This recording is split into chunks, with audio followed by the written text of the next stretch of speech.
Hello and welcome to a closer look at Vietnam, the latest episode in Asia Society Switzerland's long-running series, A Closer Look.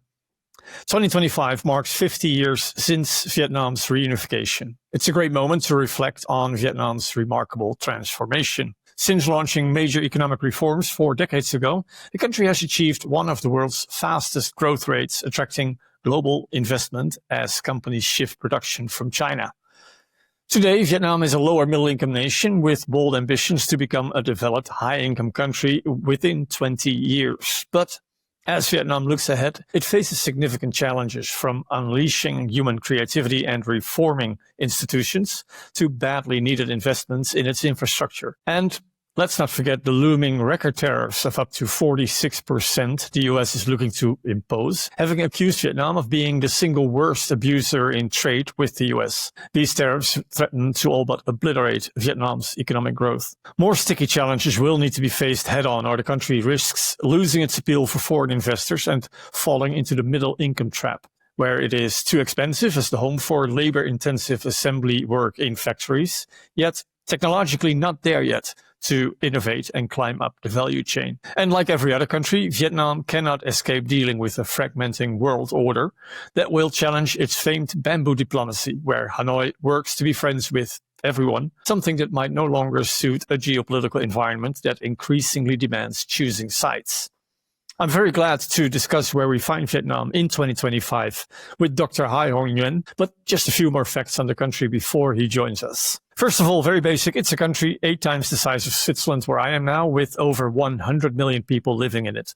Their overall quality of life, measured by something called the Human Development Index, has improved more than 50% since 1990. That's quite astonishing. Currently, the average life expectancy in Vietnam is at 76 years. While the average Vietnamese citizen has enjoyed close to 10 years of education, a number that is also rising quickly. Although it is highly dependent on where you find yourself in the country, as there is still a significant gap between cities and rural areas. In its government form, Vietnam is a socialist republic ruled by the Communist Party. The leader of that party, and thus of the country, is To Lam, who's been Secretary General since August of 2024. To Lam has made his career in Vietnam's public security forces. As I mentioned, Vietnam is currently a lower middle-income country with a GDP per capita of $4,810, ranking it 118th in the world, below its ASEAN peers Malaysia, Thailand, Indonesia, and of course Singapore, and just above the Philippines. Vietnam's economy is highly dependent on exports, which have become a cornerstone of its rapid economic growth and industrial development. In recent years, exports have consistently accounted for a significant share of the country's GDP, according to some calculations, up to 90%. Major exports are electronics like smartphones, computers, components. They're altogether a third of Vietnam's exports. South Korean conglomerate Samsung has its largest factory globally in the country. Other major exports: footwear, textiles, seafood, coffee. The largest export market for Vietnam is by far the United States, that buys around a third of the exports of Vietnam, followed by China, South Korea, Japan, and Hong Kong. Largest sources of foreign direct investment, by far the largest, is Singapore, and that's followed by South Korea, China, Hong Kong, and Japan. European investors in Vietnam, they're significant but not at all leading. The European Union collectively is the 6th largest investor in Vietnam, with the Netherlands being the largest single European investor. Switzerland sits at number 6 of all individual European countries, focusing on finance, pharma, food, and manufacturing. Given Vietnam's past economic success, some say the country has been too soon to rest on its laurels without planning for a different future. I'm going to talk about that and much more with Dr. Hai Hong Nguyen. Dr. Hai Hong Nguyen is a political scientist and senior lecturer of politics, social change, and international relations at VinUniversity in Hanoi, and he's currently in Washington, D.C. as a visiting Fulbright scholar. Dr. Hai Hong Nguyen, welcome to this webcast. Thank you very much. It's my pleasure. I was intrigued by the social change part of your portfolio as a senior lecturer.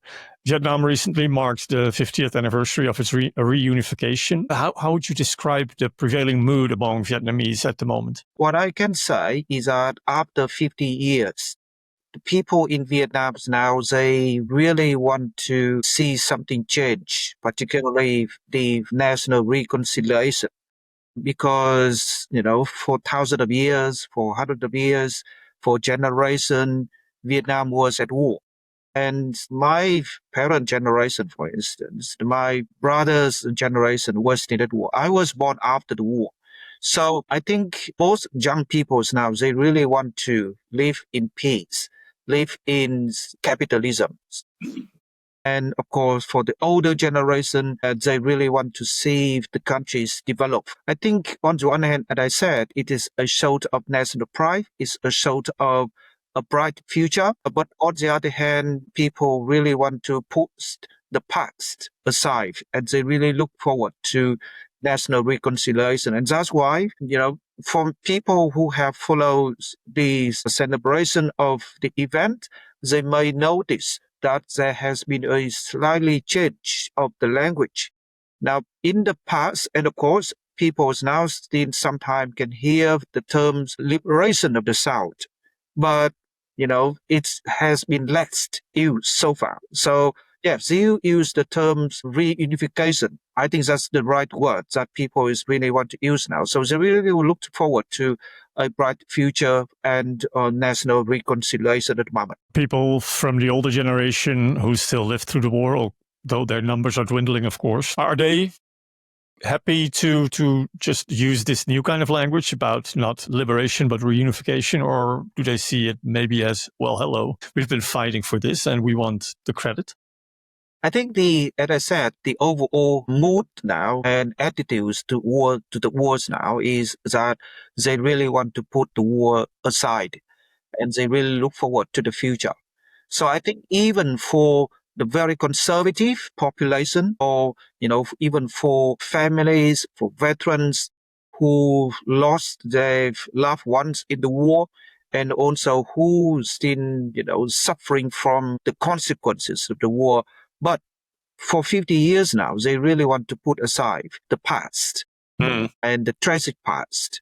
And they realize that it's now time forward to move the countries forward. It's time for Vietnam's now really to reconcile between what I would say the winner and the loser.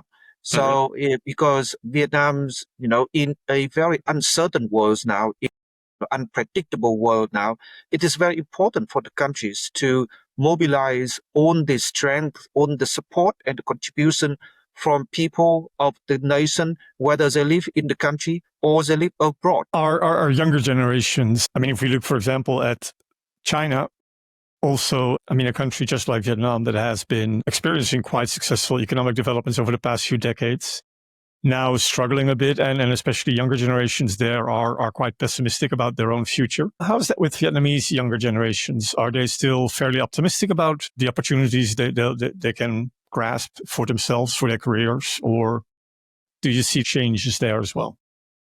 It could to be pink if or rosy if I say 100% of the young people very optimistic about the country, because I don't think any country or any data that could have 100% of a positive one. But I think overall, the young generations now in Vietnam, they are very optimistic because looking at the country's development pace, looking at big companies coming to Vietnam, doing businesses in Vietnam, the economy is growing. So I think, and looking around the world, looking around countries in the region, they are still struggling with political turmoils or poverty and crisis. So I think for young Vietnamese peoples now, I think they are very optimistic. I think the majority, not all, but still, of course, there are some pessimistic voice, more particularly, who work in the civil society. They expect more freedoms, more liberations in the political domain. So I think, I think it's quite natural. It's quite normal. Once people have economic freedoms, they really want to have political freedoms. Who knows what happened in the future? But at the moment, I think the overall mood now among younger generation, I think, is very, very positive. Earlier this year, you quoted the fairly new Secretary General of the ruling Communist Party of Vietnam, To Lam. To Lam did vowed that the country would maintain and uplift its stature, potential, and international prestige. And he promised an era of national rise, as he put it. And you wrote that to fulfill that promise, Vietnam needs to loosen its ideological ropes, unleash human creativity, and implement strong institutional reforms. And just in your answer just now, you also refer to maybe the wish among younger generations to have a bit more political freedom. I want to touch upon each of those things separately, if I may. First, that human creativity that you said that needs to be unleashed. What is holding it back now, and what would you expect to happen if that is unleashed?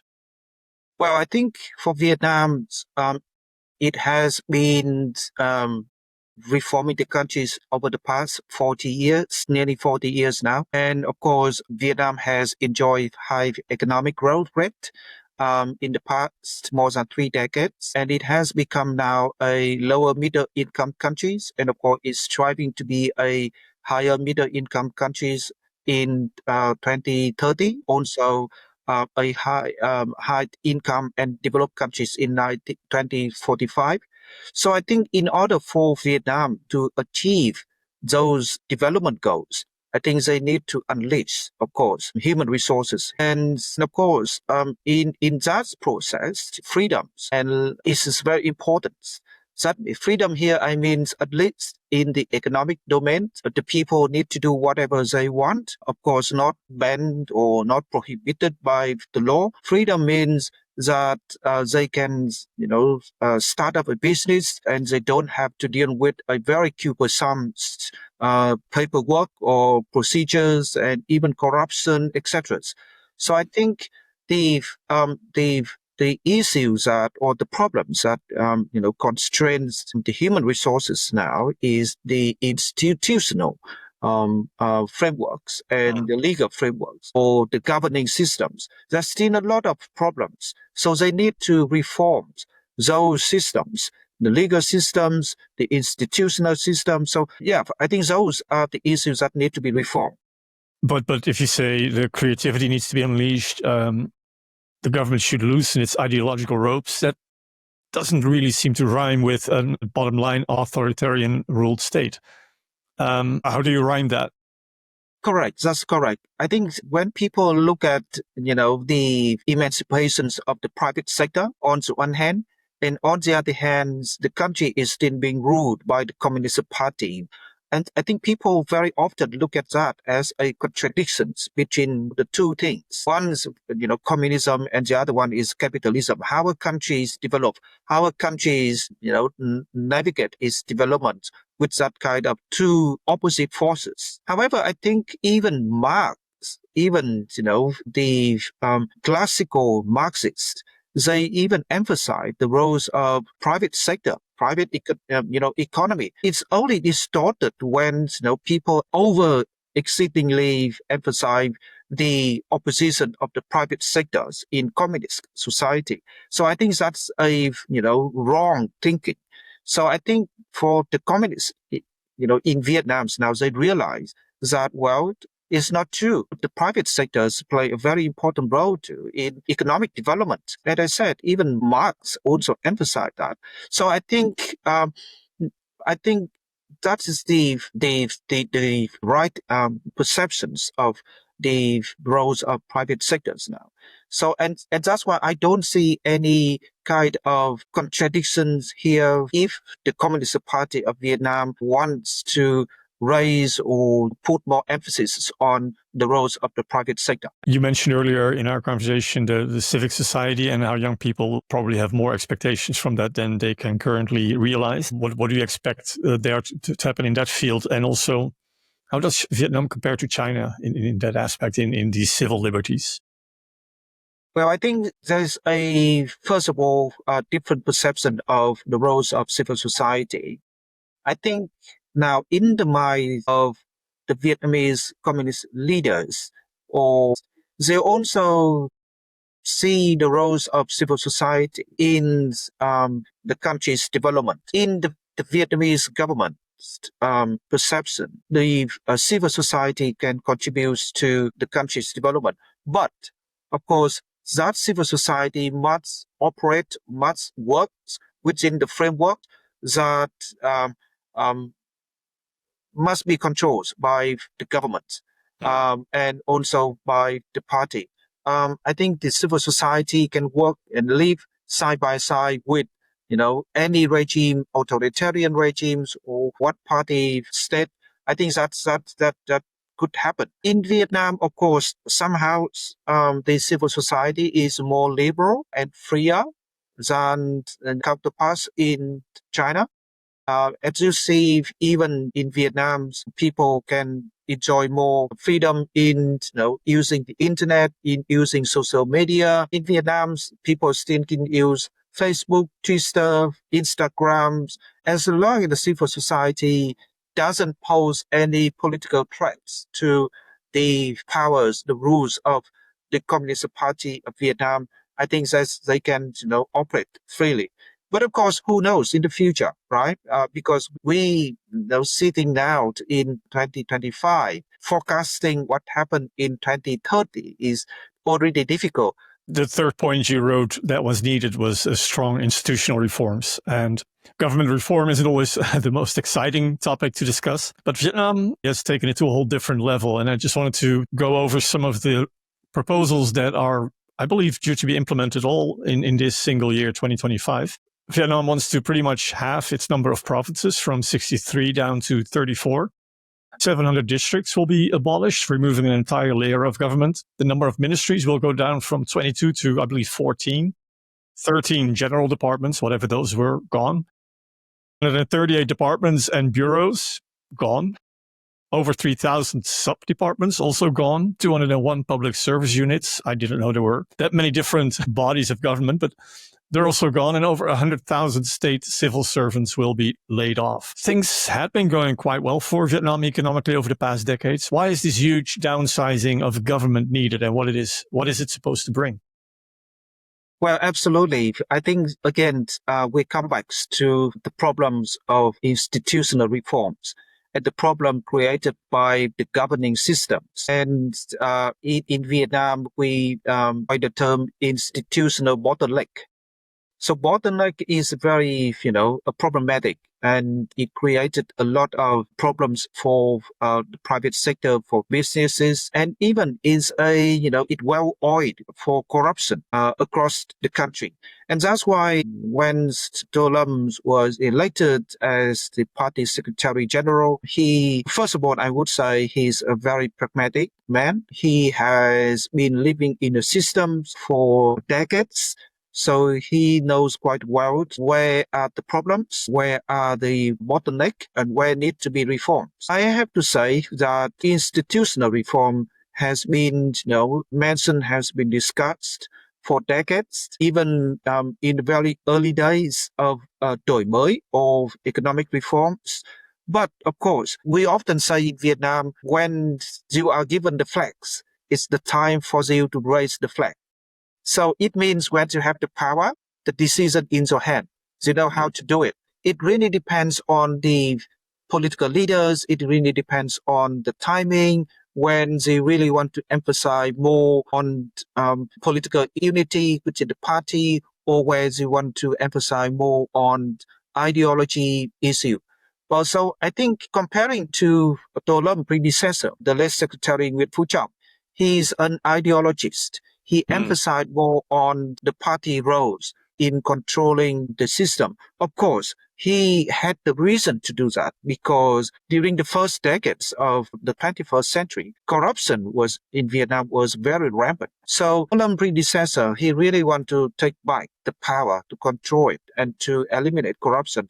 But now when Do Lâm took over the roles of the party's boss, he launched the campaigns of encouraging the developments of the private sectors. I think at the moment, the overall attitudes and mood of the populations now is that they really support, they really want to, move forward with the current institutional reform. And you see, is completely opposite here in the United States, where I am now.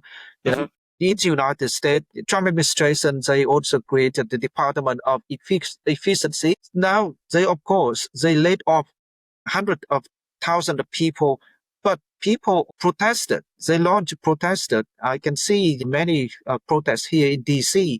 But in Vietnam, it's no public protest at all. Of course, it's not happy at all when the people are unemployed or laid off. But still, they see that, well, it's time now for the country's development and moving forward. And again, once the country is developed, they may change further. Vietnam, since the Doi Moi reforms of 1986 and the decades after, has of course become an economic success story and being one of the best performing countries in the world, even through the pandemic, for example, still averaging this annual economic growth of about 6%, more than China and India managed to do. But now we're hearing increasingly like sounds that it had the country. I mean, you mentioned earlier the goal of becoming a middle income country, a high income country in the next, 10, 15 years.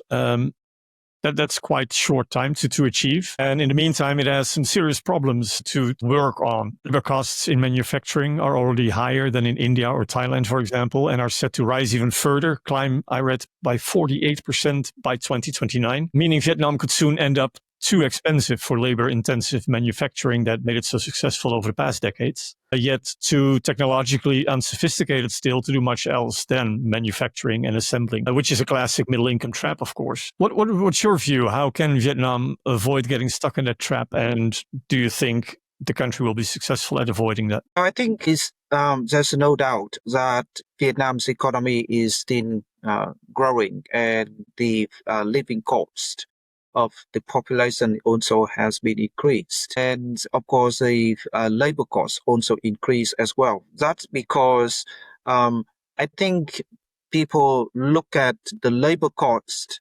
in the urban areas, more developed regions of the countries.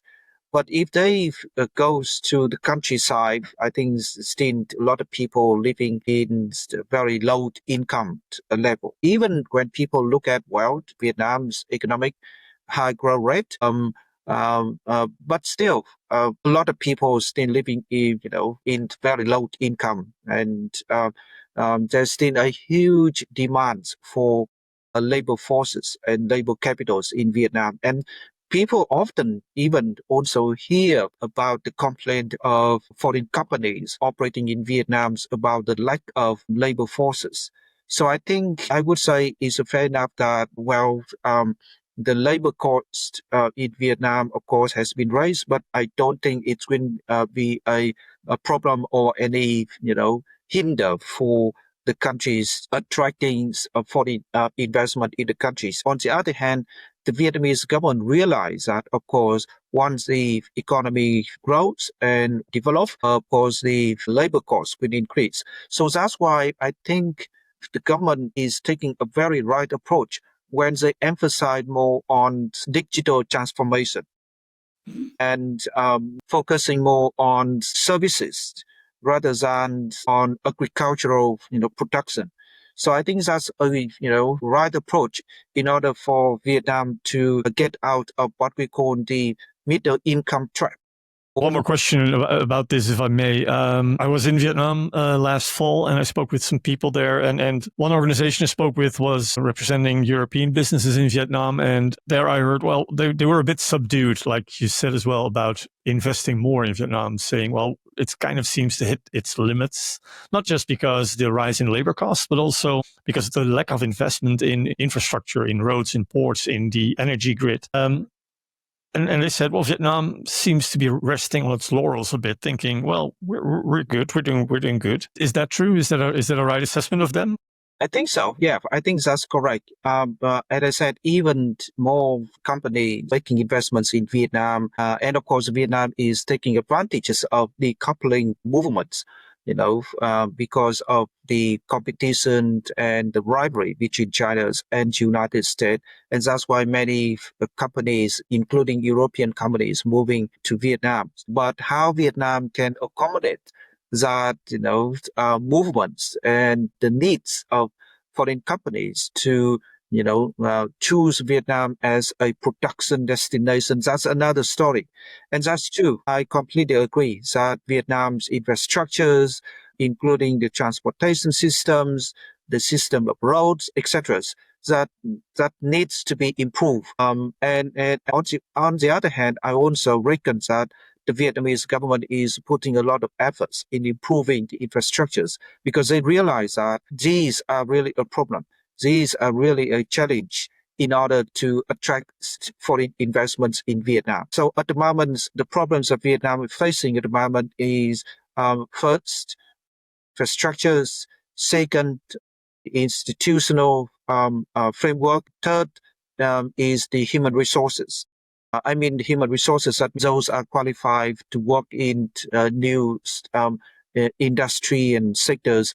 Vietnam's set to become a hub of chip production and chip microchip manufacturing. So how can Vietnam, provide human resources in order to accommodate that goals and in order for the companies to trust that when they make investment in Vietnam, they have sufficient human resources to run the companies and to run the production chains. So those are the problems that facing Vietnam at the moment, and I think that's completely true. For people who follow these kind of things, Vietnam is famous for its bamboo diplomacy, seemingly being able to be friendly with any country in the world, even if those countries have animosity amongst themselves. And I think it was it late 2023 or 2024 where Vietnam successfully hosted both the Russian President Putin, the Chinese leader Xi Jinping, and then President Biden of the US.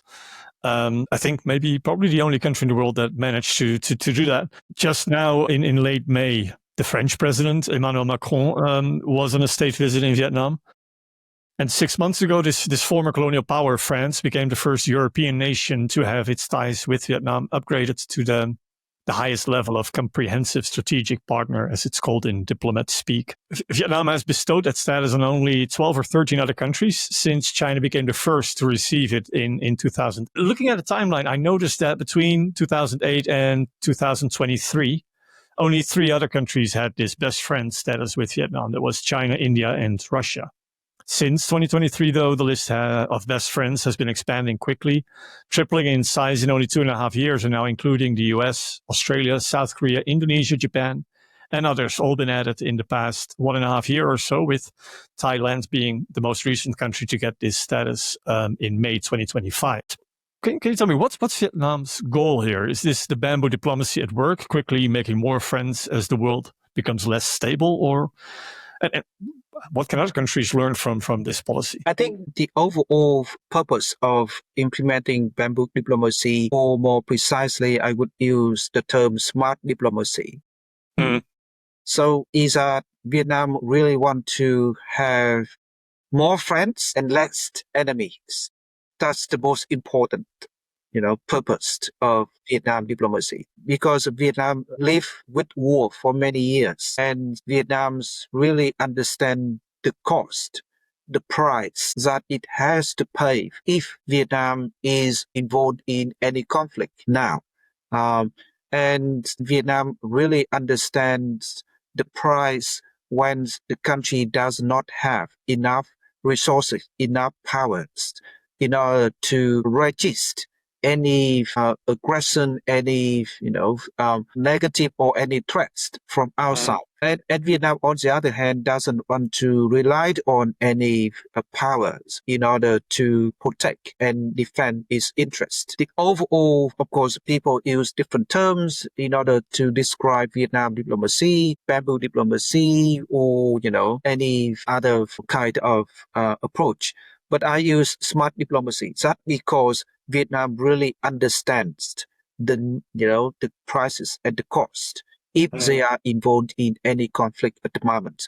So I think Vietnam the smart diplomacy here is more flexible, is know what it needs to do for the interest of the countries.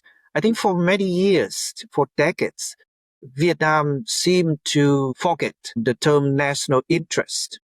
They put more focus even for, international interest rather than national interest.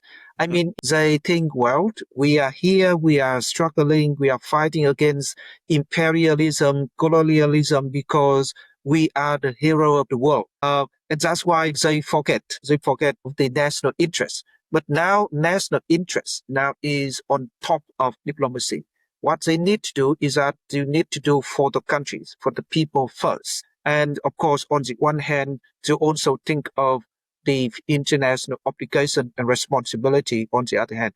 But what I mean is that a little bit slightly changed. In the past, seems that Vietnam put international interest or international obligation above national interest. But now national interest goes above international obligation. Having said that, as I said, it does not mean Vietnam undermines international obligation, right? And that's why Vietnam is now sending peacekeeping forces to Africa also, and also sending human resources to support the earthquakes in Myanmar, in Turkey, etc. But I mean, the Vietnamese leader has redefined the interest of the country. That really shift the diplomatic approach of Vietnam diplomacy at the moment. And of course, in a very uncertain and unstable world today, I think that's important, that we need to be more friendly to other countries. Because look at what's happening now in the world, right? You have the war in Europe, you have the war in Middle East, and of course, there's a potential conflict in the South China Sea. So Vietnam is really fully aware of what it needs to do in order to strengthen its national powers and national strength to be able to resist any external threat. It sounds admirable to have as a national strategy to make more friends and less enemies, as you say, even if that's probably in international interest, but still. That also requires the other countries to want to be friends. In an increasing polarizing world, I was wondering if you see Vietnam maintaining this strategy. I mean, we have a U.S. president in office now who in his first term labeled Vietnam the worst offender in trade with the U.S. Of course, I mean, giving him a golf course in a tower might help a bit in quieting him down. But then still, there's relations with China, which has been warning recently to retaliate against countries who are making deals with the U.S. that harm China. So it seems like even if Vietnam wants to continue on this road of making more friends than enemies, you also need other countries to be open to that, and it doesn't sound like that's happening real easily. Am I saying that right or wrong? That's correct. I completely agree with you. Vietnam is fully also aware of, even though Vietnam adopts bamboo diplomacy or smart diplomacy, sometimes it's not so easy. And of course, you can't expect, everything happen as you wish, right? But you try to limit and minimize the effects on your countries. I think that's what you can do, right? You can't take the extremist approach because once you take the extremist one, that means you take side, right? And Vietnam is not taking side. Vietnam tried to be neutral. Vietnam tried to be in the middle. And of course, sometimes even the bamboo tree, you have to bend on one or bend to another one because of the wind. But you try to be resilient. You try to not be swirled into one world or another world. Try not to be in the orbit of any, powers. So that is the utmost goals of Vietnam.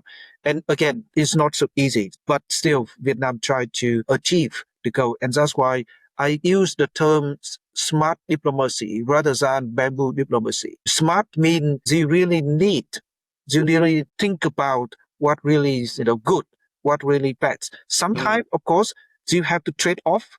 But in trading off that kind of issue, you need to think what is better and what is, worse.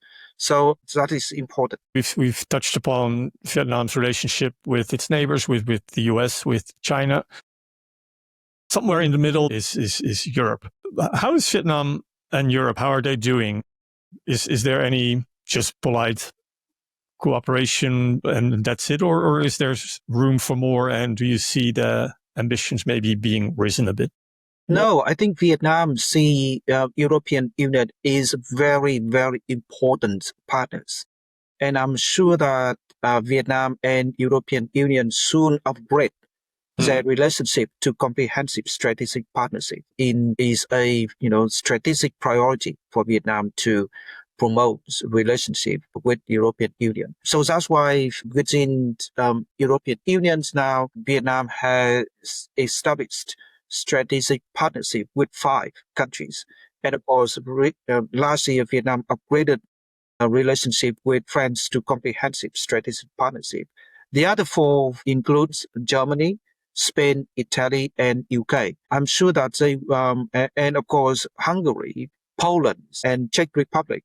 I think Vietnam soon upgrade relationship with those countries as well, because amongst 27 European Union members now, there's several countries we Vietnam consider as traditional friends because they was in the communist and the socialist world before, right? Right. Particularly Central European countries. So for Vietnam, they really want to maintain relationship with those Central and Eastern European countries. And as I said, Vietnam consider them as traditional friends, and they soon upgrade relationship. And for countries like France, Italy, Spain, Germany, they are so important for Vietnam. So I think overall, Vietnam really want to upgrade relationship with European Union in general. Not to go over every country in the world, but as I'm talking to you from Switzerland, which is not part of the EU, of course, and has been negotiating with Vietnam for years for a free trade agreement. Do you have any insights on that relationship, or is that maybe really not big enough to pay much attention to? No, I think Vietnam also look at Switzerland as a very strategic partners. And I think Vietnam and Switzerland already upgrade relationship. So I think and Vietnam always look at Switzerland as a friend because of the neutralities of Switzerland in international politics. And of course, Vietnam also received support from and assistance from Switzerland during the post-war reconstructions of the country. But I think on the other side, Switzerland really need to promote its image more in Vietnam. I completely understand the position of Switzerland in Europe, in the world, and of course in Southeast Asia in general. But Switzerland need to go more to Vietnam and need to promote more its images to Vietnam.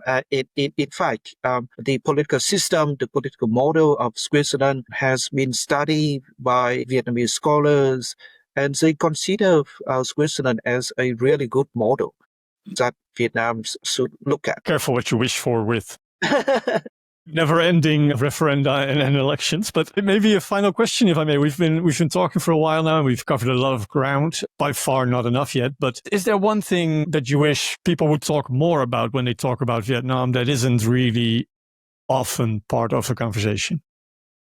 Well, I think at the moment, what I can say is that Vietnam is a very, promising land and a promising destination for foreign investment. And Vietnamese people are very open. The, Vietnamese political culture is more open than that of China. And what I would say is that even though Vietnam rules by the Communist Party, and in the name of the country is in socialist country, but people should not confuse, between Vietnamese communist and Chinese communist. Vietnam is not China. Vietnam is more liberal than China, and that's because of the Vietnamese people characteristic. They are, more open to welcome external contribution and external exchange. And that's why the histories of Vietnam's international integration can be traced back in of the 13th and the 12th century. So I think Vietnam's interacted with the world in a very quite early stage of human history. And of course, as I said, I'm a political scientist, so I welcome any change, any reforms. But that kind of reforms and change should be in order. I don't expect a kind of chaotic change and chaotic, reforms.